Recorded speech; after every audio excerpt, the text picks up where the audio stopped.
8 ছেপ্টেম্বৰ তাৰিখে সমগ্ৰ বিশ্বতে পালন কৰা হয় আন্তঃৰাষ্ট্ৰীয় সাক্ষৰতা দিৱস। এই আন্তঃৰাষ্ট্ৰীয় সাক্ষৰতা দিৱসনো কি, কেতিয়াৰ পৰা আৰু কিয় পালন কৰা হয়, লগতে সাক্ষৰতা দিৱসৰ বিষয়ে নজনা বহু কথা লৈ আহিছোঁ আজিৰ মোৰ এই ভিডিঅ'টোত। তেন্তে হওকচোন ভিডিঅ'টো আৰম্ভ কৰোঁ।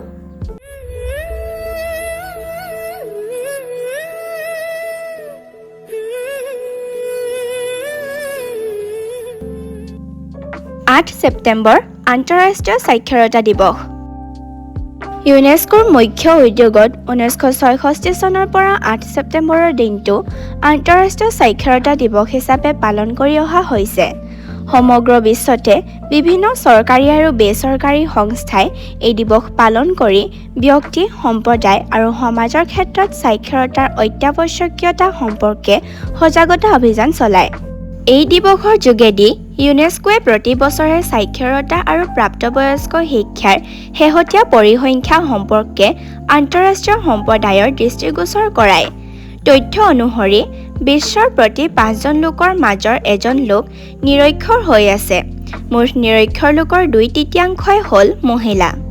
ইউনেস্কোৰ সাৰ্বজনীন শিক্ষা সম্পৰ্কীয় গ্লোবেল মনিটৰিং ৰিপৰ্ট 2008 অনুসৰি আঞ্চলিক প্ৰাপ্তবয়স্ক সাক্ষৰতা হাৰৰ ক্ষেত্ৰত সৰ্বনিম্ন স্থানত আছে দক্ষিণ আৰু পশ্চিম এছিয়া অঞ্চল 58.6%।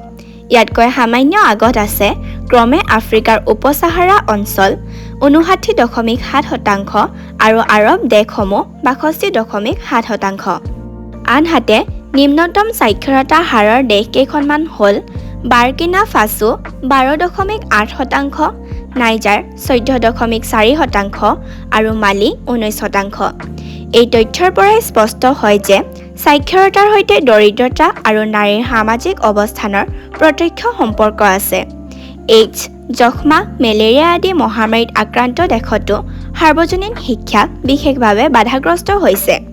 নিৰক্ষৰতাৰ আঁৰৰ প্ৰধান প্ৰতিবন্ধসমূহ বিশ্লেষণ কৰি সাক্ষৰতাৰ হকে অভিযান চলোৱাৰ ওপৰত যথেষ্ট গুৰুত্ব আৰোপ কৰি আহিছে ইউনেস্কোৱে। সাক্ষৰতা অভিযানৰ ক্ষেত্ৰত প্ৰধান ভূমিকা ল'ব লাগিব সংশ্লিষ্ট দেশৰ চৰকাৰসমূহে।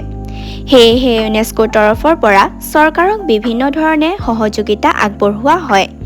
বিশ্বজুৰি সাক্ষৰতা অভিযান চলোৱাৰ ক্ষেত্ৰত আন্তঃৰাষ্ট্ৰীয় সাক্ষৰতা দিৱসে বিশেষ অৰিহণা যোগাই আহিছে।